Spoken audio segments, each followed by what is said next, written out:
ಎಲ್ರಿಗೂ ನಮಸ್ಕಾರ. ಮತ್ತೊಮ್ಮೆ ಎಜುಕ್ರಿಯೇಟಿವಿಟಿ ಯೂಟ್ಯೂಬ್ ಚಾನಲ್ಗೆ ಸ್ವಾಗತ ಸುಸ್ವಾಗತ. ಪ್ರಿಯ ಶಿಕ್ಷಕಾಂಕ್ಷಿ ಅಭ್ಯರ್ಥಿಗಳೇ, ಕರ್ನಾಟಕದಾದ್ಯಂತ ಎಲ್ಲ ಶಿಕ್ಷಕಾಂಕ್ಷಿ ಅಭ್ಯರ್ಥಿಗಳು ಅನೇಕ ಪ್ರಶ್ನೆಗಳನ್ನು ತಮ್ಮ ಮನಸ್ಸಿನೊಳಗೆ ಇಟ್ಕೊಂಡು ಕೊರಗ್ತಾ ಇದ್ದೀರಿ. ನನಗೆ 5-6 ಅಭ್ಯರ್ಥಿಗಳು ಕರೆ ಮತ್ತು ಮೆಸೇಜನ್ನು ಮಾಡಿದಾಗ ನನಗೂ ಕೂಡ ದುಃಖ ಆಯಿತು. ಆದರೆ ಸದ್ಯದ ವಾಸ್ತವ ಪರಿಸ್ಥಿತಿಯನ್ನು ಮತ್ತು ನಾವು ಏನು ಮಾಡಬಹುದು, ನಿಮ್ಮ ಪ್ರಶ್ನೆಗೆಲ್ಲ ಉತ್ತರಗಳನ್ನು ಕೊಡಲಿಕ್ಕೆ ನಾನು ಈ ಒಂದು ವಿಡಿಯೋ ಮಾಡ್ತಾ ಇದ್ದೀನಿ. ಯಾರು ಅನ್ಯತಾ ಭಾವಿಸದೆ ಸಂಪೂರ್ಣವಾದಂತಹ ವಿಡಿಯೋವನ್ನು ವೀಕ್ಷಿಸಿ. ನಿಮಗೆ ಈ ಒಂದು ವಿಡಿಯೋದಿಂದ ಸ್ವಲ್ಪ ಅರ್ಥ ಆಗಬಹುದು ವಾಸ್ತವದ ಪರಿಸ್ಥಿತಿ ಮತ್ತು ನೇಮಕಾತಿಗಳ ಬಗ್ಗೆ.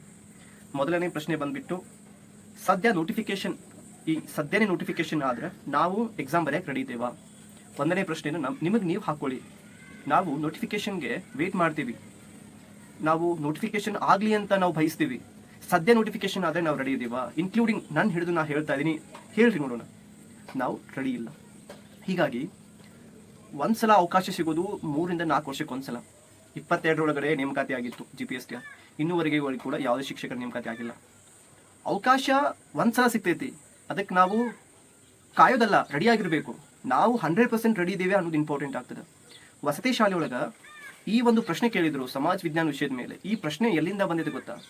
ಒಳ್ಳೆ ಸ್ಟ್ಯಾಂಡರ್ಡ್ ಆಥರ್ ಬುಕ್ KAS ಮತ್ತು IAS ಪರೀಕ್ಷೆಗೆ ಓದ್ತಾ ಇರುವಂತಹ ಪುಸ್ತಕದೊಳಗೆ ಬಂದೈತಿ. ಇದು ಅಂದರೆ ನಾವು ಓದೋದು ಬಹಳ ಇದೆ ಅಂತ ಅರ್ಥ. ಇದು ಎಲ್ಲ ವಿಷಯದ ಅಭ್ಯರ್ಥಿಗಳಿಗೆ ನಾನು ಹೇಳ್ತಾ ಇದ್ದೀನಿ. ಎರಡನೇ ಪ್ರಶ್ನೆ, ಶಿಕ್ಷಕರ ನೇಮಕಾತಿ ಯಾವಾಗ?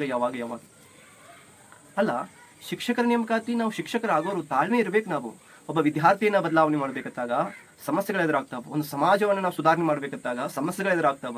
ಹಂಗೆ ನಮ್ಮ ಜೀವನದೊಳಗೂ ಸಮಸ್ಯೆಗಳು ಬರೋದು ತಾನೆ. ಹಾಗಂತ ನಾವು ಪ್ರತಿನಿತ್ಯ ಅದ್ರ ಬಗ್ಗೆ ನಾವು ಮಾನಸಿಕವಾಗಿ ವಿಚಾರ ಮಾಡ್ತಾ ಇದ್ರೆ, ಮಾನಸಿಕವಾಗಿ ನೊಂದ್ಕೊಂಡು ನಾವು ಅದ್ರ ಬಗ್ಗೆ ನಾವು ಗಮನ ಹರಿಸ್ತಾ ಇದ್ರೆ ನಮ್ಮ ಭವಿಷ್ಯ ಏನಾಗಬಾರ್ದು. ನನಗೆ ಗೊತ್ತಿದೆ ಮನೆಯ ಪರಿಸ್ಥಿತಿ ಮತ್ತು ವಾಸ್ತವದ ಪರಿಸ್ಥಿತಿ ಬಹಳ ಹದಗೆಟ್ಟಿದೆ ಅಂತ. ಆದರೂ ಕೂಡ ನಾವು ಬದುಕ್ತಾ ಇದೀವಿ ತಾನೆ. ಯಾಕೆ? ನಾಳೆ ಅನ್ನುವಂತಹ ದಿನ ನಮಗೂ ಕೂಡ ಒಳ್ಳೆ ದಿನ ಆಗ್ತದೆ ಅಂತ ಇದೆ ಅಲ್ವಾ?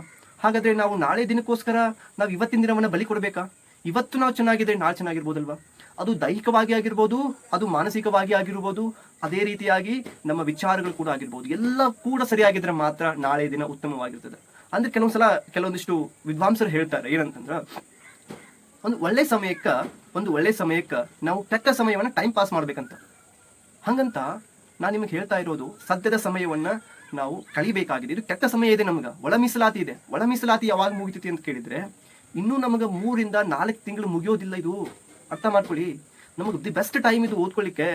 ನಾವು ಬಹಳಷ್ಟು ಕಾಲ ಹರಣ ಮಾಡ್ತಾ ಇದ್ದೀವಿ. ನನಗೂ ಕೂಡ ಇದ್ರ ಬಗ್ಗೆ ಪ್ರತ್ಯೇಕವಾಗಿ ನಾನು ವಿಡಿಯೋ ಮಾಡಬಾರ್ದು ಅಂತ ಅನ್ಕೊಂಡಿದ್ದೆ.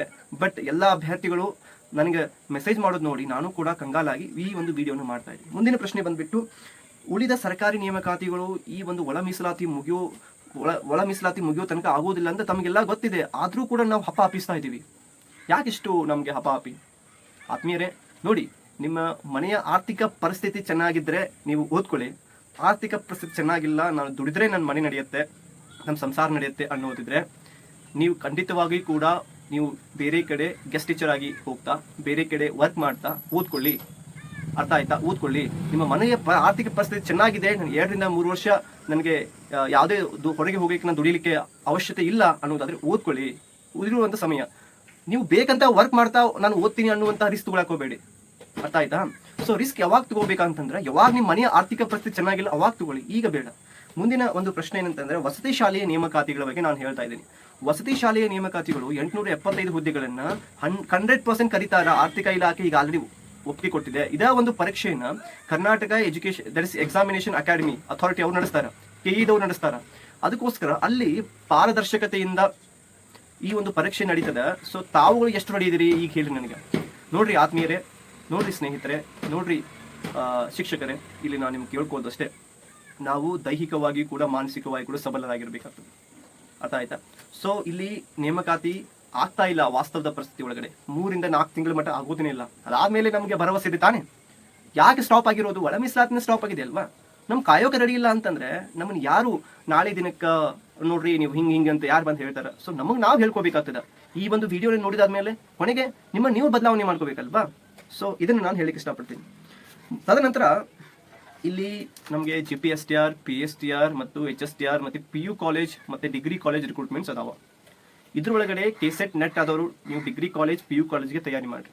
ಇದ್ರೊಳಗಡೆ TET ಮತ್ತು BA B.Ed ಮತ್ತು BSc B.Ed ಆದವರು ಹೈಸ್ಕೂಲ್ ಅದ್ರ ಜೊತೆಗೆ ನೀವು ಪ್ರೈಮರಿ ಕೂಡ ತಯಾರಿ ಮಾಡಿ. ಹೈಸ್ಕೂಲಿಗೆ ತಯಾರಿ ಮಾಡಿದ್ರೆ ಪ್ರೈಮರಿ ಇಂಡೈರೆಕ್ಟ್ ತಯಾರಿ ಮಾಡ್ದಂಗೆ ಎಲ್ಲದೊಳಗಿರುವಂಥ ಸಾಮಾನ್ಯ ವಿಷಯಗಳನ್ನು ಓದ್ಕೊಳ್ಳಿ. GK ವಿಷಯ ಆಗಿರ್ಬೋದು, ಅದೇ ರೀತಿ ಕರೆಂಟ್ ಅಫೇರ್ಸ್ ಆಗಿರ್ಬೋದು, ಇಂಗ್ಲೀಷ್ ಗ್ರಾಮರ್ ಆಗಿರ್ಬೋದು, ಕನ್ನಡ ಗ್ರಾಮರ್ ಆಗಿರ್ಬೋದು, ಕಂಪ್ಯೂಟರ್ ಆಗಿರ್ಬೋದು, ಸೈಕಾಲಜಿ ಆಗಿರ್ಬೋದು, ಈ ರೀತಿ ಓದ್ಕೊಳ್ಳಿ. 100% ಆಗ್ತದೆ. ಯಾವುದೇ ಕಾರಣಕ್ಕೂ ಭಯ ಬೇಡ. 100% ನೋಟಿಫಿಕೇಶನ್ ಆಗ್ತೈತಿ. ನಿಮ್ಮ ತಾಳ್ಮೆ ಇರಲಿ. ನಿಮ್ಮದೇ ಆದಂತಹ ಒಂದು ನಿಮಗೆ ನೀವು ಮೋಟಿವೇಶನ್ ಮಾಡ್ಕೊಳ್ಳಿ, ಎಕ್ಸಸೈಸ್ ಮಾಡ್ಕೊಳ್ಳಿ, ಸ್ವಲ್ಪ ನಿಮ್ಮ ಫ್ರೆಂಡ್ಸ್ ಜೊತೆ ಮಾತಾಡಿ. ಭಯ ಹೋಗ್ತದೆ ಮತ್ತು ಅದ್ರ ಜೊತೆಗೆ ಧೈರ್ಯ ಬರ್ತೈತಿ. ಮನೆಯೊಳಗಡೆ ಸಮಸ್ಯೆಗಳಿದೆ, ದಯವಿಟ್ಟು ಅವ್ರ ಜೊತೆ ಮಾತಾಡಿ. ಇದನ್ನೆಲ್ಲ ವಾಸ್ತವ ಪರಿಸ್ಥಿತಿನ ಅವ್ರಿಗೆ ಅರ್ಥ ಮಾಡಿಸಿ. ನೀವು ಮುಂದೊಂದು ದಿನ ನಿಮ್ಗೆ ಜಯ ಸಿಗ್ತದೆ. ಈ ವಿಡಿಯೋದಿಂದ ಹೇಳಿಕ್ಕೆ ಇಷ್ಟೇ. ನಿಮ್ಮನ್ನು ನೀವು ಬದಲಾವಣೆ ಮಾಡ್ಕೊಂಡ್ರೆ ಮಾತ್ರ ಜಗತ್ತು ಬದಲಾವಣೆ ಆಗಲಿಕ್ಕೆ ಸಾಧ್ಯ. ನಮಗೋಸ್ಕರ ಇನ್ನೊಬ್ರು ಬಂದು ಬದಲಾವಣೆ ಮಾಡ್ತಾರೆ ಅಂದ್ರೆ ಆಗೋದಿಲ್ಲ. ಆದ್ಮೇಲೆ ಈ ಮಾತನ್ನು ನೀವು ಗಮನದಲ್ಲಿಟ್ಕೊಂಡು ನಿಮ್ಮನ್ನು ನೀವು ಬದಲಾಯಿಸ್ಕೊಳ್ರಿ. ಮತ್ತೆ ಮುಂದಿನ ವಿಡಿಯೋ ಸಿಗೋಣ. ನಮಸ್ಕಾರ.